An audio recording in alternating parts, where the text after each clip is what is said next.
मेरा नाम अभिनय विश्वकर्मा है। मैं जबलपुर जिले का रहने वाला हूँ।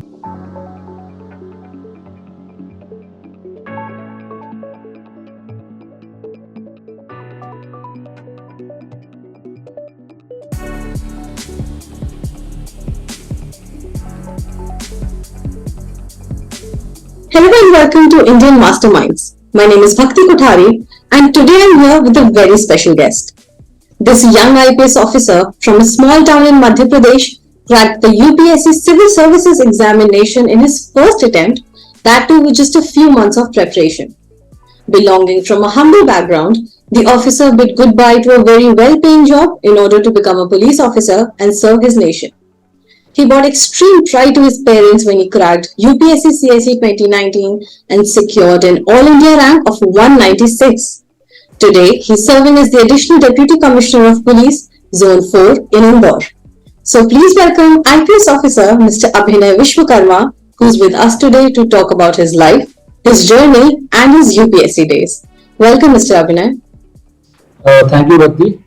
It's very good to be invited to such a big platform. Please tell us about your UPSC preparation, जिसकी वजह से आपने first attempt में भी अपना exam clear कर लिया. I would say I was really fortunate कि पहले attempt में मेरा exam clear हो गया. और जो तैयारी की बात अगर मैं कहूँ तो जैसे मैंने कहा कि मैंने धीरे-धीरे जॉब के साथ-साथ में थोड़ा सा पढ़ना स्टार्ट कर दिया था. NCERTs जो बेसिक सिलेबस होता है UPSC के लिए वो मैंने धीरे-धीरे कंप्लीट करी थी.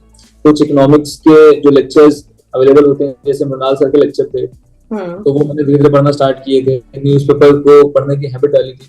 तो मेरे लिए प्रिपरेशन में जंप करना एकदम, it was not a drastic change, it was a gradual change for me because I was already into the reading phase since last 1 year. तो जब मैंने फाइनली प्रिपरेशन स्टार्ट करी तो मैं दिल्ली पहुंचा. दिल्ली पहुंच के मैंने अगेन देखी कौन कौन सी कोचिंग्स अवेलेबल है. तो कोचिंग मैंने ज्वाइन करी. वहां पर वाजीराम उस समय अच्छी प्रचलन में थी. वाजीराम को मैंने रजिस्टर किया. देन उसके बाद क्लासेस चालू हुए थे. तो तैयारी जब स्टार्ट कर ली, कोचिंग ज्वाइन कर ली, उस टाइम पे मेरे दिमाग में ये चीज थी कि कोचिंग वाले अपना पेस में सिलेबस कराएंगे ही, बट पैरेलली मैं अपना सिलेबस खुद से करूं. तो जो यूपीएससी का सबसे पहला काम हमने ये किया कि जो सिलेबस एंड लिस्टेड है उनकी वेबसाइट पर, उनकी नोटिफिकेशन में, उसको देखा, समझा. थोड़ा मुश्किल सिलेबस लगता है इनिशियली, समझ में भी नहीं आता है कि इतने सारे एब्स्ट्रैक्ट और वेग से टर्म्स लिखे रहते हैं जिसको समझना इनिशियली एक जो नया एस्पिरेंट है उसके लिए समझना मुश्किल होता है.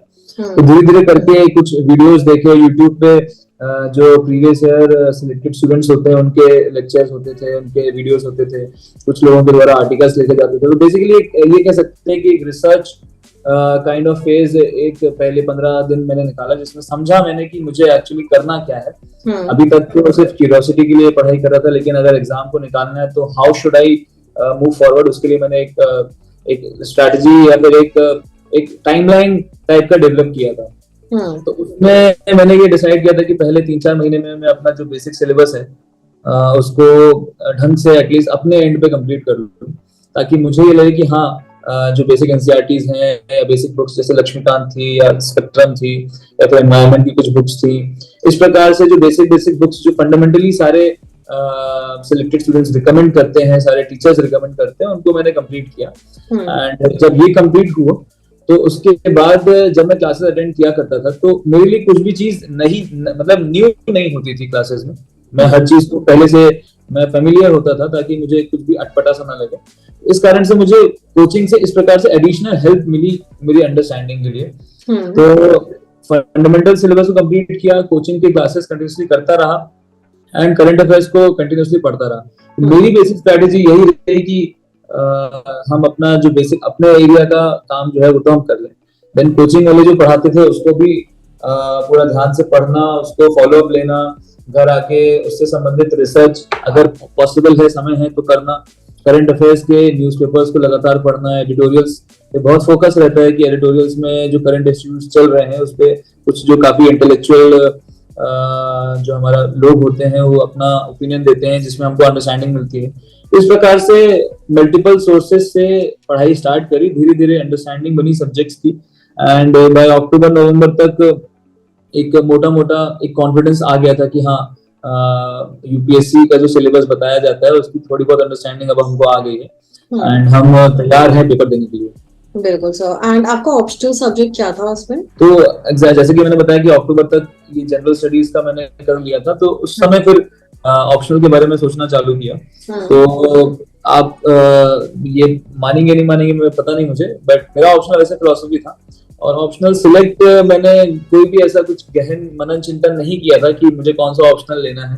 आई जस्ट लुक कि मैकेनिकल इंजीनियरिंग मेरा ग्रेजुएशन स्ट्रीम है और मैंने देखा कि मैकेनिकल इंजीनियरिंग के जो पेपर्स आते हैं ऑप्शनल में वो रिलेटिवली काफी टफ थे। जो हम कॉलेजेस में अपने एग्जाम देके आए थे उससे लेवल काफी ज्यादा था एंड उसकी तैयारी करने के लिए मुझे अलग से उसको बहुत ज्यादा समय देना पड़ता एंड क्योंकि जनरल स्टडीज भी मेरे लिए नया था तो there I decided mechanical engineering को ऑप्शन ना लेना मेरे लिए बेहतर रहेगा अगर मैं अपने समय को बेहतर इस्तेमाल करना चाहता हूँ। तो मैकेनिकल इंजीनियरिंग नहीं लेना था, उसके अलावा बाकी सारे ऑप्शनल मेरे लिए will be a new subject.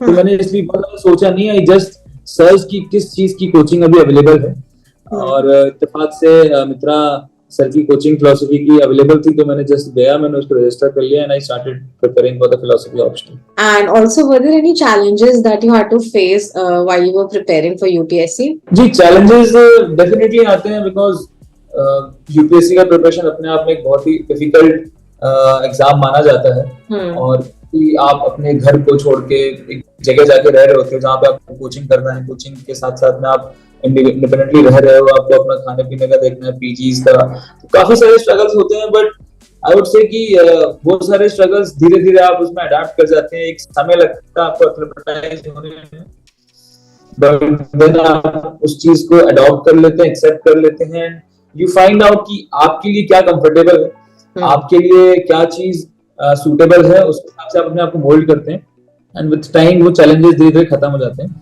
जो पढ़ाई के चैलेंजेस हैं कि कुछ चीज समझ में नहीं आना या कुछ चीज की अंडरस्टैंडिंग नहीं बनना, ऐसा नहीं होता क्योंकि यूपीएससी का जो सिलेबस है it is more general studies, तो कोई भी चीज ऐसी नहीं होती जो आपको समझ में नहीं आएगी। कोई भी 12th पास बच्चा अगर उस चीज को पढ़ना चाहेगा तो उसको समझ में आएगा and it is not at all difficult. वो पढ़ते हैं, समझते हैं। ये बात जरूर है कि जो उससे सवाल पूछे जाते हैं और जो कई बार उनको आंसर्स जो रिटन आंसर होते हैं वो उसमें आपका जो एक पैराफ्रेजिंग या फिर जो उसको किस प्रकार से आपको उतारना है आंसर को, वो चीज में थोड़ा जरूर एक स्किल लगती है। एंड जो यूपीएससी का जो प्रीलिम्स का पेपर होता है ऑब्जेक्टिव क्वेश्चन पेपर होता है, it is a very tricky question paper जिसमें एक क्वेश्चन में 4 या 5 स्टेटमेंट्स होते हैं, यू हैव टू सिलेक्ट कि इसमें एक सही है, 2 सही है या मल्टीपल सही है। तो उसमें कई बार आपकी फैक्चुअल अंडरस्टैंडिंग, आपकी एप्लीकेशन बेस्ड अंडरस्टैंडिंग, आपके कंसेप्ट्स कितने क्लियर है उससे मदद मिलती है। तो मेरे लिए चैलेंजिंग वही था कि प्रीलिम्स का पेपर एक बहुत ही नया पैटर्न का पेपर था मेरे लिए, जो क्योंकि मैं इससे पहले मैंने जेई दिया था, जेई में ऐसा नहीं होता था, उसमें क्वेश्चन था सॉल्व करें आपका आंसर डेफिनेटली मिलेगा आपको, बट ये एक डाइसी नेचर रहता था इस क्वेश्चन पेपर का, तो इस कारण से थोड़ा सा डिफिकल्टी मुझे प्रीलिम्स में अडेप्ट करने में गई थी। तो उसके लिए अगेन हमारे जो टीचर्स अवेलेबल होते हैं कोचिंग में उनसे बात की जाती है, उनसे पूछा जाता है किस प्रकार से तैयार करना है। जो साथ में तैयारी कर रहे होते हैं, कुछ सीनियर्स होते हैं वहां पर जो पहले तैयारी कर चुके होते हैं, तो उनसे बातचीत करके थोड़ा आइडिया लगता है कि हाँ अल्टीमेटली आपको जो मॉक सीरीज है, मॉक टेस्ट होते हैं, उसको देख के आप जज करें अपने आप को कि आपकी कितनी अंडरस्टैंडिंग है और उसके बाद में जहां आपके गैप्स आते हैं आप उसके लिए तैयारी करें। सर जैसा कि हमें पता है कि प्रीलिम्स 2023 बस अब आने ही वाले हैं, तो आपके पास कोई ऐसी स्ट्रैटेजी या मेथड है जो आप हमारे एस्पिरेंट्स को बताना चाहे जिससे उनके लिए इजियर हो जाए थोड़ा प्रीलिम्स के लिए प्रिपेयर करना? जी प्रीलिम्स के लिए क्योंकि अब बहुत ही नजदीक है, आई थिंक 2 महीने भी नहीं बचे हैं प्रीलिम्स में, एक चीज जो मैं एस्पिरेंट्स को बोलूंगा, मैं ये नहीं बोलूंगा कि आप ये पढ़ लें वो पढ़ लें, आपने डेफिनेटली बहुत सारी पढ़ाई करके रखी होगी। बस एक चीज जो मैं जनरली अपने जो जूनियर्स हैं उनको भी बताता हूँ और सबको बताता हूँ कि आपका प्रीलिम्स के क्वेश्चन पेपर को अप्रोच करने का क्या तरीका है, उसको एक बार आप एनालाइज करें। आप कितने राउंड्स में पेपर करते हैं, या फिर आप जब एक क्वेश्चन को अप्रोच करते हैं तो ऐसा कभी नहीं होगा कि आपको क्वेश्चन हमेशा एकदम कंप्लीटली आ रहा होगा, आप कहीं ना कहीं जरूर उसमें एक कंफ्यूजन की स्थिति में रहेंगे। तो आपको वो जो रिस्क लेना है, आपको जो एक असेसमेंट करना है कि आपको उसको अटेम्प्ट करना है कि नहीं करना है, उसमें आप कितना क्विक है। मतलब अगर आपको कोई क्वेश्चन नहीं बन रहा है, आपको लग रहा है कि ये नहीं बना पाऊंगा, तो उसमें ज्यादा समय ना देते हुए आप आगे बढ़ जाए उसको। जब आपका एक राउंड कंप्लीट हो जाता है, दूसरे बार में आप उसको ज्यादा समय दें। आप तब तक सारे फैक्ट्स को असेस करते हैं। जो आपकी इनिशियल नर्वसनेस होती है क्वेश्चन पेपर में, वो भी धीरे धीरे वो डाई डाउन होती है, तो आप ज्यादा बेटर सोच पाते हैं। एक बहुत ही महत्वपूर्ण चीज होती है कि आप अपना कितना काम मेंटेन करके रखे हैं एग्जाम के दौरान, बिकॉज अल्टीमेटली सभी लोगों को वो 100 क्वेश्चंस करने होते हैं एंड सभी के पास उतना ही समय होता है।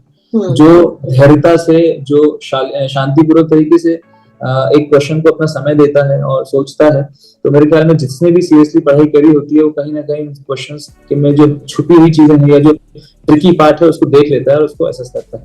तो जब हम मॉक टेस्ट दे रहे हैं, तो एस्पिरेंट्स के लिए मेरा यही कहना होगा कि जब हम मॉक टेस्ट दे रहे हैं तो आप क्वेश्चन पेपर को अप्रोच करने का जो स्टाइल है उसको असेस करें। उसके लिए आप क्वेश्चन पेपर दें, जब आप उसके आंसर की से मैच करते हैं तो आप देखें कि आपकी थिंकिंग प्रोसेस क्या थी जब आप उस क्वेश्चन को अटेम्प्ट कर रहे थे, एंड आंसर जो आया है वो किस थिंकिंग प्रोसेस से आया है, उसमें क्या गैप्स है, क्या कमी है, क्या आपका तरीका सही है या गलत है, गलत है तो क्यों गलत है, सही है तो कैसे सही है, और ये आंसर किस तरीके से आया, इस प्रकार का एनालिसिस करेंगे। तो बेसिकली आपका जो अप्रोच है आपको उस पर वर्क करना, because that is the way that you are going to play. आपको सामने से किस प्रकार का क्वेश्चन आने वाला है, आपको आंसर आ रहा है नहीं आ रहा है, ये आप नहीं कह सकते, लेकिन आप किस तरह से आंसर को, क्वेश्चन को अटेम्प्ट करने वाले हैं, वो आपका एक तरीका डेवलप अगर हो जाता है तो आपको काफी मदद करेगा। Thank you so much for joining us today, and I'm sure your experience and tips will be quite helpful for our upcoming aspirants. Thank you so much for joining us, sir. Thank you भक्ति, मुझे भी बहुत अच्छा लगा अपना ये experience share करके।